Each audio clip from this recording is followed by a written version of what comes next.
સુરત શહેર ક્રાઇમ બ્રાન્ચને ગુપ્ત બાતમી મળી હતી કે અમરોલી કોસળ આવાસના H2 બિલ્ડિંગ નંબર 129 ઘર નંબર 4 ખાતે રહેતા મોહસિન અહમદ પટેલ અને તેની પત્ની સમીમ મોહસિન અહમદ પટેલ બંને સાથે મળીને એમડી ડ્રગ્સનું છૂટક વેચાણ કરી રહ્યા છે।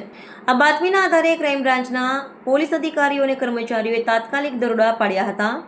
પોલીસના દરોડા દરમિયાન મોહસિન અહમદ પટેલ અને તેની પત્ની સમીમબેન તેમના ઘરેથી ગેરકાયદેસર માદક પદાર્થ એમડી ડ્રગ્સ અને વજન કાંટા સાથે પકડી પાડવામાં આવ્યા હતા।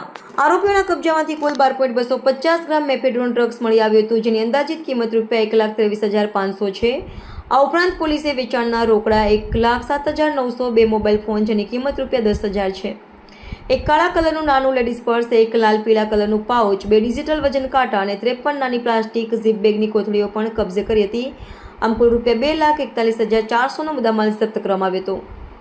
પકડાયેલ દંપતીઓની પૂછપરછમાં જાણવા મળ્યું કે તેઓ એમડી ડ્રગ્સનો જથ્થો ટૂંકા ગાળામાં વેચાણ કરવા માટે લાવ્યા હતા। તેઓ 1 ગ્રામ એમડી ડ્રગ્સમાંથી 5 થી 6 નાની પડીકીઓ બનાવતા હતા અને દરેક પડીકી 600માં છૂટકમાં વેચતા હતા। આ વેચાણથી તેઓ મોટા પ્રમાણમાં નફો કમાતા હતા। ગઈકાલે સુરત ક્રાઇમ બ્રાન્ચના પોલીસ ઇન્સ્પેક્ટર કિરણ મોદી અને પોલીસ ઇન્સ્પેક્ટર H.S. સિંધાને એક બાતમી મળી હતી કે અમરોલીના કોસાડ આવાસમાં E2માં મોહસિન અહેમદ પટેલ અને શમીમ મોહસિન પટેલ ગેરકાયદેસર રીતે ડ્રગ્સનું એમડીનું વેચાણ કરી રહ્યા છે।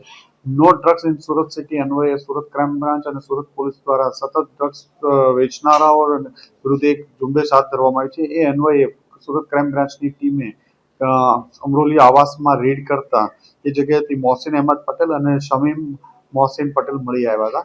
આ બંનેના કબજામાંથી 12 ગ્રામ જેટલું 12.5 ગ્રામ જેટલું એમડી ડ્રગ્સ મળી આવ્યું છે અને ફોન અને જે ડ્રગ્સના વેચાણમાંથી મળેલા 1 લાખથી વધુની રકમ કેશ મળી આવી છે અને ટોટલ પોલીસે 2,41,000 જેટલો મુદ્દામાલ મોહસિન અહેમદ પટેલના ઘરેથી કબજે કરવામાં આવ્યો છે।